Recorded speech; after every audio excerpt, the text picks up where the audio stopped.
কল্পনা করুন, এক মহান মানুষ যিনি সারা দুনিয়ার সেরা, কিন্তু তার দুঃখ কিসে? তার চিন্তা ছিল না তার নিজের জন্য, না নিজের পরিবার, না নিজের ঘরবাড়ি। তার চিন্তা ছিল আমার উম্মতের কি হবে। রাসূল সাল্লাল্লাহু আলাইহি সাল্লাম দিনের বেলায় যখন দাওয়াত দিতেন, মানুষ গালি দিত, পাথর ছুটত, কিন্তু রাতের আঁধারে যখন তিনি আল্লাহর সামনে দাঁড়াতেন, চোখের পানি গড়িয়ে পড়তো আর বলতেন, ইয়া আল্লাহ, আমার উম্মতকে মাফ করে দাও। আয়েশা রাদিয়াল্লাহু আনহা একবার বলেছিলেন, এক রাত তিনি দেখলেন রাসূল সাল্লাল্লাহু আলাইহি সাল্লাম দাঁড়িয়ে দাঁড়িয়ে নামাজ পড়ছেন। চোখের পানি বুক ভিজিয়ে দিল, সিজদায় গড়িয়ে গেল মাটিতে। আল্লাহর কাছে তিনি শুধু একটাই কথা চাইতেন, আমার উম্মতের গুনাহ মাফ করে দাও। আয়েশা রাদিয়াল্লাহু আনহা কাঁদতে কাঁদতে জিজ্ঞেস করলেন, ইয়া রাসূলুল্লাহ, আপনি তো জান্নাতি, আপনার জন্য এত কান্না কেন? তিনি বললেন, তাহলে কি আমি কৃতজ্ঞ বান্দা হব না? আর এই দয়া আমি আমার উম্মতের জন্য করছি। তায়েফ শহরের মাটিতে রক্ত ঝরছিল তার শরীর থেকে।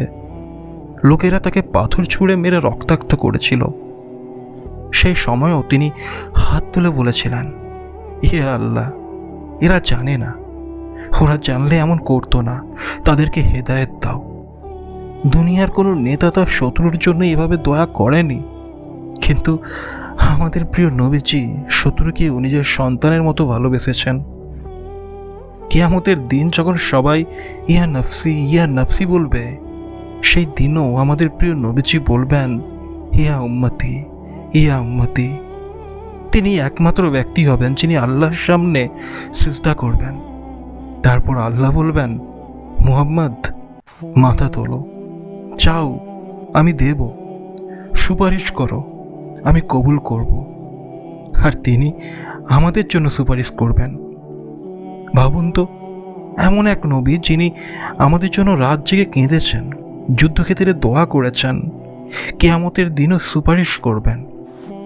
আমরা কি তাকে ভালোবেসেছি? আমরা কি তার সুন্নাহ আঁকড়ে ধরেছি?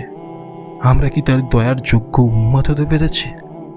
তার ভালোবাসার প্রতিদান একটাই, সত্যিকার অর্থে তার উম্মত হওয়া। বদরের ময়দানে মুসলিম মাত্র কয়েকশো, শত্রুপক্ষ হাজারো। রাসূল সাল্লাল্লাহু আলাইহি সাল্লাম সারা রাত হাত তুলে কাঁদলেন, ইয়া আল্লাহ, যদি আজ এই দলটি ধ্বংস হয়ে যায়, তবে দুনিয়ায় আর তোমার ইবাদতকারী কেউ থাকবে না। এতটা ভালোবাসা নিয়ে তিনি তার ছোট্ট উম্মতের জন্য সৃষ্টিকর্তার কাছে কান্না করলেন। উহুদের যুদ্ধে রাসূল সাল্লাল্লাহু আলাইহি সাল্লামের দাঁত ভেঙে যায়, শরীর রক্তে ভেসে যায়। তখন সাহাবারা ক্রোধে ফেটে পড়েছিল, কিন্তু তিনি কি বললেন জানেন? ইয়া আল্লাহ, আমার উম্মতকে মাফ করে দাও। তারা জানে না তারা কি করছে। আল্লাহর কাছে উম্মতের ক্ষমা চাওয়ায় তার প্রথম দোয়া। একবার সাহাবীরা শুনলেন রাতের অন্ধকারে রাসূল সাল্লাল্লাহু আলাইহি সাল্লামের কণ্ঠ কাঁপছে, সিজদায় কান্নার শব্দ ভেসে আসছে। তিনি বারবার বলছেন, হে আল্লাহ, আমার উম্মতের গুনাহ মাফ করে দাও। সারা রাত দাঁড়িয়ে থাকতেন, পা ফুলে যেত, অথচ চিন্তা শুধু আমাদের নিয়েই। আমাদের প্রিয় নবীজি কবরের আযাব, আখিরাতের ভয়াবহতা নিয়ে সবচেয়ে বেশি চিন্তা করতেন, কিন্তু নিজের জন্য নয়, উম্মতের জন্য। তিনি বলতেন, ইয়া আল্লাহ, আমার উম্মতের আযাবকে হালকা করে দাও, তাদের প্রতি রহম করো। কখনো একা একা থাকলে রাসূল সাল্লাল্লাহু আলাইহি সাল্লাম আকাশের দিকে তাকিয়ে বলতেন, হে আল্লাহ, আমার উম্মতকে তুমি হেদায়েত দাও, তাদেরকে তুমি আঁচল ভরা রহমত দাও। এই দোয়া শোনার পর সাহাবারা অবাক হয়ে যেতেন। তিনি নিজের জন্য কিছুই চাইতেন না, সব কিছু চাইতেন আমাদের জন্যই। তিনি বলতেন, আমার দুনিয়াবি দোয়া কবুল হয়নি, কারণ আমি সেই দোয়াটা আখিরাতের জন্য জমা রেখেছি, আমার উম্মতের শাফায়াতের জন্য। এটা কল্পনা করুন, রাসূল সাল্লাল্লাহু আলাইহি সাল্লাম নিজের সবচেয়ে মূল্যবান দোয়া পর্যন্ত আমাদের জন্য রেখে দিয়েছেন। সাহাবারা প্রায় বলতেন, আমরা দেখেছি নবীজি নিজের সন্তানদের চেয়েও বেশি ভালোবাসতেন তার উম্মতকে, কারণ প্রতিটি মোনাজাতে উম্মতের নাম ছিল, প্রতিটি অশ্রু ঝরেছিল আমাদের জন্য। একদিন রাসূল সাল্লাল্লাহু আলাইহি সাল্লাম সিজদাতে এত দীর্ঘ সময় ছিলেন যে সাহাবারা ভেবেছিলেন তিনি ইন্তেকাল করেছেন, কিন্তু তিনি মাথা তুললেন আর বললেন, আমি আমার উম্মতের জন্য আল্লাহর কাছে সুপারিশ করছিলাম, আর আল্লাহ আমার দোয়া কবুল করেছেন। তিনি প্রায়ই বলতেন, আমি কিয়ামতের দিন উম্মতের জন্য সিজদা করব আর আল্লাহর কাছে বলবো, হে আল্লাহ, আমার উম্মতকে মাফ করো। তিনি সেই দিনটার জন্য এখন থেকেই দোয়া করতেন। তার জীবনের প্রতিটি আঘাত, প্রতিটি রক্তের ফোঁটা, প্রতিটি কান্না সবই উম্মতের জন্য কোরবানি ছিল। তিনি আমাদের মুক্তির জন্য নিজের জীবনটাই বিলিয়ে দিয়েছেন। আজ প্রশ্ন হলো, আমরা কি তার দোয়ার যোগ্য উম্মত হয়েছি? তিনি যে রাতের অশ্রু আমাদের জন্য ঝরিয়েছেন, তিনি যে আখিরাতের সুপারিশের দোয়া আমাদের জন্য জমা রেখেছেন, আমরা কি তার ভালোবাসার প্রতিদান দিতে পারছি? তার প্রতিদান একটাই, তার সুন্নাহ আঁকড়ে ধরা, তার আদেশ মানা আর সত্যিকার উম্মত হওয়া। হজের সময় মিনার মাঠে লাখো মানুষের মাঝে রাসূল সাল্লাল্লাহু আলাইহি সাল্লাম দোয়া করলেন, ইয়া আল্লাহ, আমার উম্মতের গুনাহ মাফ করে দাও। তিনি তখন আকাশের দিকে হাত তুলেছিলেন এত জোরে যে চাদর কাঁধ থেকে পড়ে যাচ্ছিল আর চোখের পানি ঝরছিল নদীর মতো। বিদায় হজে তিনি ঘোষণা করলেন, হে আমার উম্মত, আমি কি আল্লাহর বার্তা পৌঁছে দিয়েছি? লাখো মানুষ বলল, জি হ্যাঁ। তখন তিনি আকাশের দিকে তাকিয়ে বারবার বললেন, হে আল্লাহ, তুমি সাক্ষী থেকো। এটা ছিল এক বিদায় দোয়া, তার উম্মতের জন্য রেখে যাওয়া আস্থার আমানত। রাসূল সাল্লাল্লাহু আলাইহি সাল্লাম নামাজ শেষ করেই হাত তুলে দোয়া করতেন, ইয়া আল্লাহ, আমার উম্মতকে তুমি হেদায়েত দাও, তাদের রিজিক বাড়াও, তাদের গুনাহ মাফ করো। তিনি নিজের জন্য নয়, বরং আমাদের জন্য বারবার দোয়া করতেন। একদিন সাহাবারা জিজ্ঞাসা করলেন, ইয়া রাসূলুল্লাহ, আপনি কি জান্নাতে একা থাকবেন? তিনি বললেন, না, আমি চাই আমার উম্মতকে আমার সঙ্গে জান্নাতে নিয়ে যেতে। কি অদ্ভুত! তিনি জান্নাতকে একা ভোগ করতে চাননি, চেয়েছেন আমাদের সবাইকে সঙ্গে নিতে। রাসূল সাল্লাল্লাহু আলাইহি সাল্লাম বলেছিলেন, আমার উম্মত যদি আল্লাহকে স্মরণ করে, যদি তাদের চোখে অশ্রু ঝরে, তবে তা আমার জন্য শান্তি। তিনি আমাদের কান্নার ভেতরেই নিজের সান্ত্বনা খুঁজতেন। তিনি দোয়া করতেন, আবার আমাদের সাবধানও করতেন। আমি আমার উম্মতের জন্য দুনিয়ার ধনসম্পদকে ভয় করি না, বরং ভয় করি তারা দুনিয়ায় মগ্ন হয়ে আখিরাত ভুলে যাবে। এই কথার মধ্যে লুকানো দোয়া ছিল, আমার উম্মত যেন পথ হারিয়ে না ফেলে। এক সাহাবী বললেন, আমি দেখেছি নবী করিম সাল্লাল্লাহু আলাইহি সাল্লাম ফজরের আগে এত দীর্ঘ দোয়া করলেন যে আকাশ ফর্সা হয়ে গেল, আর তার দোয়াই বারবার ছিল, উম্মতি উম্মতি। যখন মৃত্যুর মুহূর্ত ঘনিয়ে এসেছিল, তখনও তার জবান থেকে বারবার একই শব্দ বেরোচ্ছিল, উম্মতি উম্মতি। এমনকি শেষ নিঃশ্বাস পর্যন্ত উম্মতের কথাই ভেবেছেন। রাসূল সাল্লাল্লাহু আলাইহি সাল্লাম প্রায় ফেরেশতাদের উদ্দেশ্যে দোয়া করতেন, তোমরা আমার উম্মতের জন্য ক্ষমা চাও, কারণ তারা দুর্বল, তারা অজ্ঞ। কি অসাধারণ! আল্লাহর ফেরেশতাদেরও আমাদের জন্য দোয়া করিয়েছেন তিনি।